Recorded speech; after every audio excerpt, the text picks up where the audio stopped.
और हमारे साथ इस कार्यक्रम के सिरमौर, जिनको आप सालों से सुन रहे हैं, जिनकी कविताएं हजारों के हुजूम को साध लेती हैं, अगर विनम्रता और पराक्रम को जोड़ लिया जाए तो एक नाम सबके जहन में आएगा जो खुद शौर्य का पर्याय है, जिन्होंने लिखा था बहुत पानी तलवार पर सब चढ़ गया, इसलिए राजस्थान रेगिस्तान बन गया। मैं आमंत्रित कर रहा हूं राष्ट्र कवि बड़े भाई दादा विनीत चौहान जी को कि वो आए और जश्न आजादी के एनडीटीवी के इस खास कार्यक्रम की शुरुआत करें।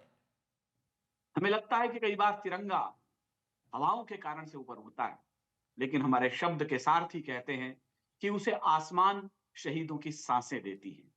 सीमा रेखाएं कहीं सफेद पाउडर से नहीं खिंचती हैं, वो शहीदों के लोहू से खिंचती हैं। वो पत्थरों से या तारों की दीवारों से नहीं खिंचती हैं। कभी मैंने लिखा, सीमा नहीं खिंचा करती हैं कागज बिछी लकीरों से, ये घटती बढ़ती रहती हैं वीरों की शमशीरों से। उन वीरों की शमशीरों के कारण ये देश आज तक सुरक्षित रहा है। राजस्थान में जितना पानी नहीं, उससे ज्यादा रक्त की नदियां वही हैं। तभी मैंने कहा था, जहां शीश ले निज करतल पर युद्ध किया करते हैं और मान के धनी प्राणधन वार दिया करते हैं, राजस्थानी धरा शौर्य की कथा कहा करती है, पानी कम है मगर रक्त की नदी बहा करती है। क्या बात है। राजस्थान की रणबांकुरों की कहानियां आने वाले समय के लिए प्रेरणा का स्रोत बनेगी। हमारे मित्रों की सहायताओं के लिए मैंने कभी कहा, ये धरती रण में दुश्मन का कोई एहसान नहीं रखती। ये धरती रण में दुश्मन का कोई एहसान नहीं रखती। जुगनू की दौड़ी झुक जाएं ऐसे दिन मान नहीं रखती, और सीमा पर दुश्मन की जाकर जो मां का दूध रजा आए, भारत मां ऐसी कोई भी कायर संतान नहीं रखती।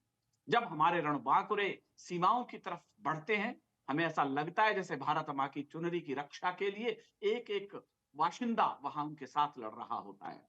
हम प्राण हथेली पर लेकर दिल में एहसास लिए बैठे, दुश्मन के स्वागत की खातिर कुछ तोहफे खास लिए बैठे, बढ़ चले मृत्यु के परवाने, जीने की है परवाह किसे, जीवन जीने की खातिर हम मृत्यु की प्यास लिए बैठे। क्या बात है, क्या राजस्थान बात है हो विनीत या सर। बंगाल हो या पंजाब हो, किसी ने भी अपने प्राणों की आहुति देने के लिए कसर बाकी नहीं रखी।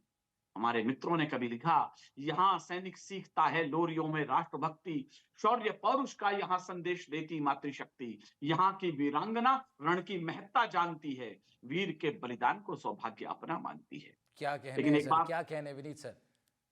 मैं एक बात इस अवसर पर आज विशेष कह रहा हूं, जो रणबांकुरों के लिए मुझे कहना था वो मैंने कहा है। लेकिन बहुत बड़े हमारे कवि कुंवर बेचैन ने कभी कहा था, जो वक्त की आंधी से खबरदार नहीं है, कुछ और ही होंगे वो कलमकार नहीं है। मैं थोड़े क्रोध में हूं इसलिए बोल रहा हूं। जिनकी आजादी भारत की सेना की कुर्बानी है, मैंने जब देखा कि ढाका यूनिवर्सिटी से भारत के बच्चों को फेंका जा रहा है, मैंने जब देखा यहाँ की बेटियों को टेप लगा करके बांध दिया गया है, तो मुझे लगा भारत को बोलना चाहिए। जिनकी आजादी भारत की सेना की कुर्बानी है, उनकी कायर लोगों ने ही कैसी भेजी क्रूर निशानी है, उन कायर लोगों ने भेजी कैसी क्रूर निशानी है।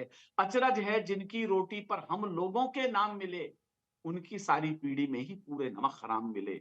जिनके पुरखे आज तलक भी भारत में भारत में जिनके पुरखे आज तलक भी भारत में शरणागत है, उन लोगों की आस्तीन के सांपों जैसी हालत है। कुछ गद्दारों ने पूरब को फिर लोहू से नहलाया, कुछ एहसान फरामोशों ने अपना चेहरा दिखलाया। दिल्ली वालों पूरब भी जलती तस्वीर ना हो जाए, मेरी एक ही चिंता है, दिल्ली वालों पूरब भी जलती तस्वीर ना हो जाए, ये बांग्लादेश हमारा भी दूजा कश्मीर ना हो जाए। इसलिए मेरा निवेदन है मोदी जी से, थोड़े दिन के लिए कठोरता को अपनाइएगा। भाईचारा हमने निभाया है, हमसे ज्यादा कोई भाईचारा इस दुनिया में नहीं निभा सकता।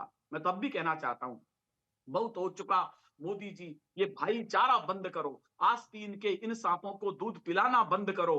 अब इन एहसान फरामोशों को थोड़ा सा तो झटका दो, जो भी हाथ उठे भारत पर सीमाओं पर लटका दो।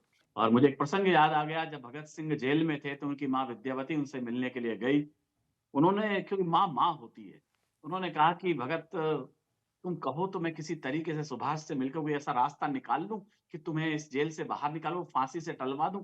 भगत सिंह ने बड़ा खूबसूरत उत्तर दिया जो रोमांचित करता है कि नहीं मां, बचाने की आवश्यकता नहीं है। कहले क्यों?